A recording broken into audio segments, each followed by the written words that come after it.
കൊച്ചിയിൽ മരിച്ച കയർബോർഡ് ജീവനക്കാരി ജോളി മധു മേലുദ്യോഗസ്ഥരുടെ മാനസിക പീഡനത്തെക്കുറിച്ച് സംസാരിക്കുന്ന ശബ്ദ സന്ദേശം പുറത്ത്.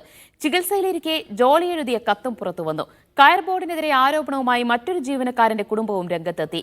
ജോളിയുടെ മൃതദേഹം ഇടപ്പള്ളി സെന്റ് ജോർജ് പള്ളിയിൽ സംസ്കരിച്ചു. ചികിത്സയിലിരിക്കെ ജോളി മേലുദ്യോഗസ്ഥരുടെ പീഡനത്തെക്കുറിച്ച് സംസാരിക്കുന്ന ശബ്ദ സന്ദേശമാണ് പുറത്തുവന്നത്. ക്രമക്കേടുള്ള ഫയൽ മടക്കിയത് കാരണം കയർബോർഡ് സെക്രട്ടറി ജിതേന്ദ്ര ശുക്ലയ്ക്ക് തന്നോട് ദേഷ്യമാണെന്നും തനിക്കെതിരെ പ്രതികാര നടപടിയെടുക്കുന്നുവെന്നും ശബ്ദ സന്ദേശത്തിൽ പറയുന്നു. അപ്പൊ ഈ ശുക്ല കാശ് കൊടുത്ത് വിപുൽ ഗോയലിനെ അയാളുടെ പോക്കറ്റിലാക്കി വെച്ചിരിക്കുക. ഇയാൾ എന്തെഴുതുന്നോ അതുടനെ വിപുൽ ഗോയൽ സൈൻ ചെയ്ത് ഇങ്ങോട്ട് തരും. അപ്പൊ ശുക്ലയാണ് ഇപ്പൊ ഈ കാര്യങ്ങളെല്ലാം തീരുമാനിക്കുന്നത്. ശുക്ലയ്ക്കാണ് എന്നോട് ദേഷ്യവും. അയാൾ കക്കാനായിട്ട് ഒത്തിരി ഫയലുകളിൽ എഴുതിയതെല്ലാം ഞാൻ ഉടക്കി. അതിന്റെ റിവഞ്ചാണ് ഈ തീർക്കുന്നത് മുഴുവനും. ജോളി ഗുരുതരാവസ്ഥയിൽ ആശുപത്രിയിലായ ദിവസം എഴുതിയ കത്തിലും മേലുദ്യോഗസ്ഥരുടെ മാനസിക പീഡനത്തെക്കുറിച്ച് വ്യക്തമാക്കുന്നുണ്ട്. എഴുത്ത് പൂർണ്ണമാക്കും മുൻപാണ് ജോളി ബോധരഹിതയായതും പിന്നാലെ ആശുപത്രിയിൽ വെച്ച് മരണം സംഭവിച്ചതും. അതേസമയം കുടുംബത്തിന്റെ ആരോപണം ഗൗരവമുള്ളതാണെന്നും സത്യസന്ധയായ ഉദ്യോഗസ്ഥയായിരുന്നു ജോളിയെന്നും കയർബോർഡ് മുൻ ചെയർമാൻ കുപ്പുരാമുദ്ദുരൈപ്പാണ്ടി പ്രതികരിച്ചു.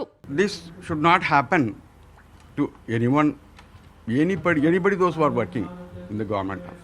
So it is a loss to not only for Kayar Board, it is a loss to the nation, it is a loss to the government. As a sincere and honest officer, it is a loss to the nation as well as to the government.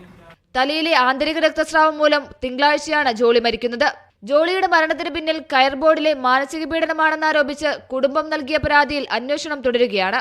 അതിനിടെ കയർബോർഡിനെതിരെ ആരോപണവുമായി CP Sunilkumar എന്ന മറ്റൊരു ജീവനക്കാരന്റെ കുടുംബവും രംഗത്തെത്തി.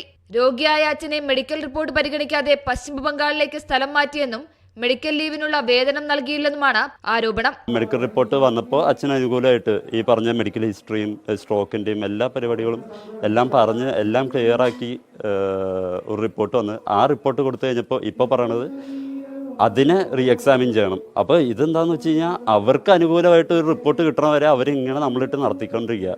സംഭവത്തിൽ പ്രതിഷേധിച്ച് Coir Board Kochi ഓഫീസിലേക്ക് central government employees union March നടത്തി. ജോളിയുടെ മൃതദേഹം എടപ്പള്ളി സെന്റ് ജോർജ് പള്ളിയിൽ സംസ്കരിച്ചു. മീഡിയ 1 കൊച്ചി.